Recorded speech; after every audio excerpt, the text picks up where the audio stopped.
Assalamualaikum warahmatullahi wabarakatuh. Baiklah, pada video kali ini akan melanjutkan penjelasan mengenai arti penerapan FASI untuk sistem pendukung keputusan pemilihan telepon seluler. Namun sekarang kami menggunakan perbandingan metode FASI Tsukamoto.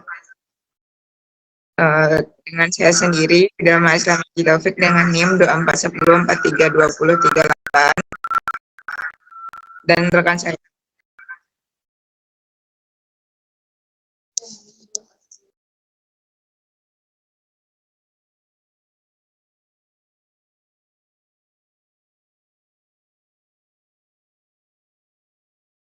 Saya Diki Rivaldi Kurniawan dengan NIM 2410432031.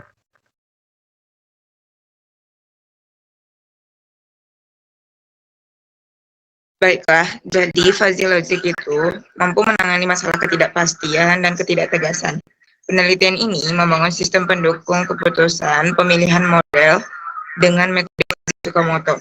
Yang sebelumnya kita menggunakan metode Mamdani, sekarang pada pemilihan telepon seluler ini kita akan menggunakan metode Tsukamoto. Apa beda metode Mamdani dengan metode Tsukamoto? Kalau pada metode Mamdani, langkah keduanya kita menggunakan FASI, namun sekarang kita menggunakan pembentukan fungsi monoton naik dan monoton turun yang menggunakan grafik pada kepastian pembeli. Hasil uji menunjukkan sistem dapat memberi rekomendasi ponsel yang objektif sesuai kriteria si pembeli. Perkembangan teknologi informasi membuat konsumen sekarang banyak variasi untuk memilih apakah telepon yang akan dipilihnya saat ini. Dengan harga murah, kamera bagus, ataupun dengan lainnya. Dalam metode Tsukamoto ini, kita akan menghasilkan output crisp sehingga lebih numerik dan terukur dibanding metode Mamdani sebelumnya. Landasan teori, logika FASI merupakan suatu metode pemetaan input ke output dengan derajat keanggotaan 0 sampai 1. Variabel linguistik yang direpresentasikan oleh himpunan FASI menggunakan fungsi keanggotaan, yaitu ada linear naik, turun, segitiga, dan trapesium. Metode Tsukamoto ini menggunakan aturan bentuk if dan juga sama seperti Mamdani, namun bedanya kalau Mamdani menggunakan himpunan kalau kita menggunakan pembentukan fungsi monoton naik dan monoton turun, yaitu metode Tsukamoto menggunakan bentuk tersebut seperti yang dihitung dalam operator min dan konsekuen Z is C. Jadi nanti yang kita cari adalah Z-nya dengan merata-ratakan pada bagian agresi.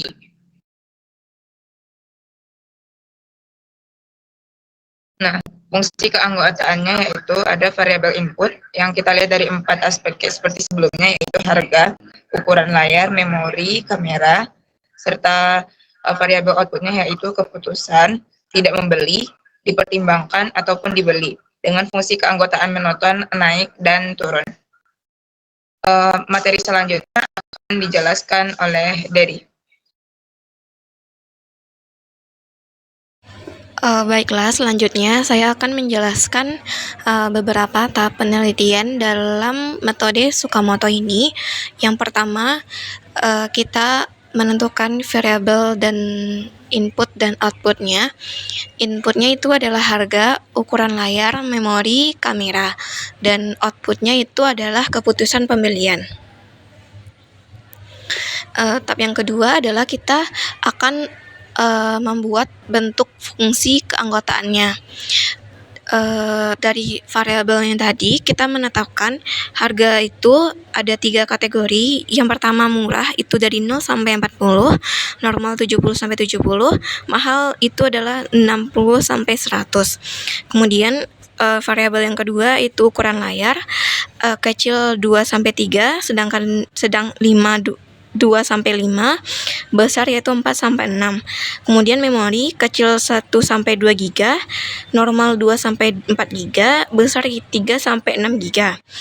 Kamera yaitu buruk 1 megapiksel, sedang 1 sampai 3 megapiksel, bagus 2 sampai 5 megapiksel.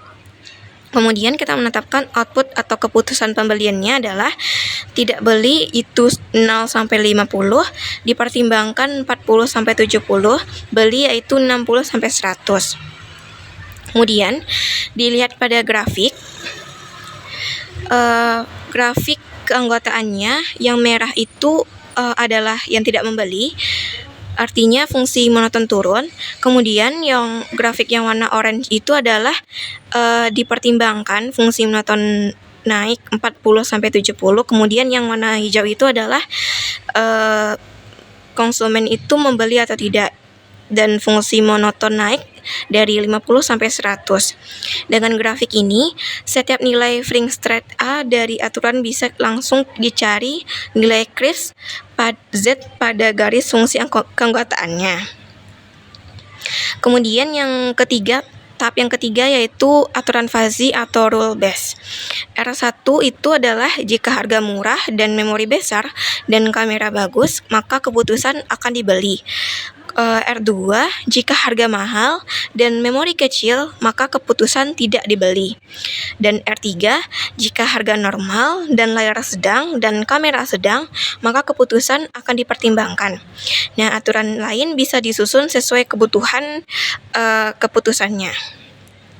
Kemudian tahap yang keempat yaitu inferensi Tsukamoto. Kita akan menghitung nilai alfanya, yaitu alfa sama dengan min mu input. Kemudian cari nilai Krebs Z berdasarkan fungsi output monoton.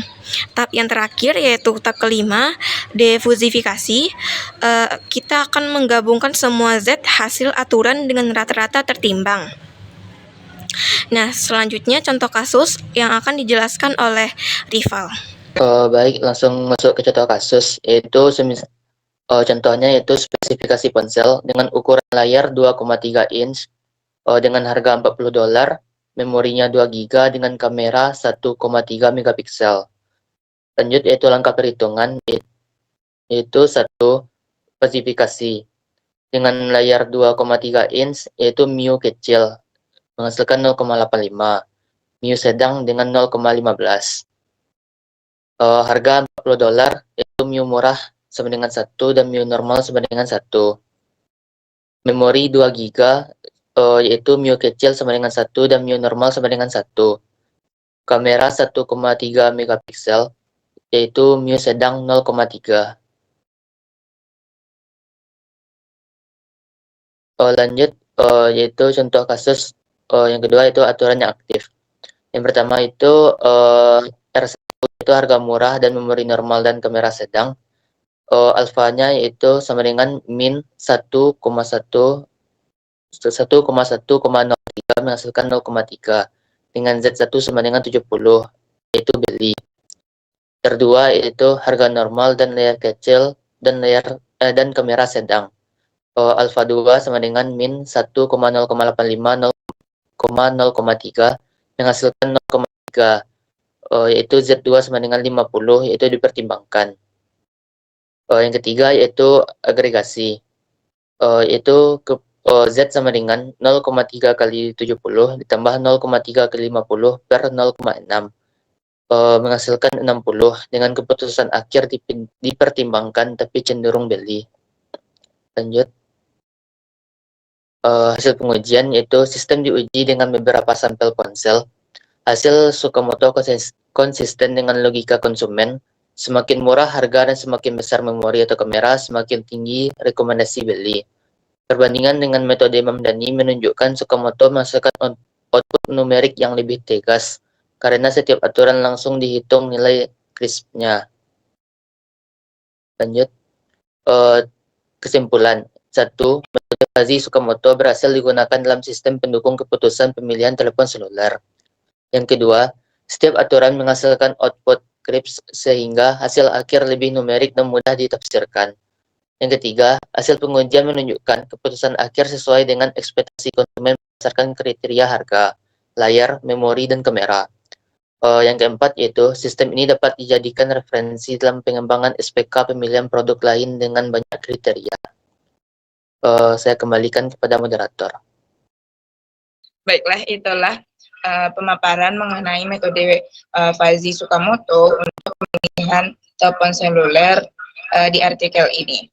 Jadi, bedanya dengan metode Mamdani tadi, hasil dari metode Sukamoto lebih tegas dan lebih jelas dibanding metode Mamdani. Jadi, lebih rekomendasi untuk menggunakan metode Fazly Sukamoto dibanding metode Mamdani yang lebih ribet dibanding Fazly Sukamoto. Baiklah, mungkin sekian hasil presentasi dari kelompok 11. Kalau ada kata-kata kami yang salah, mohon dimaafkan.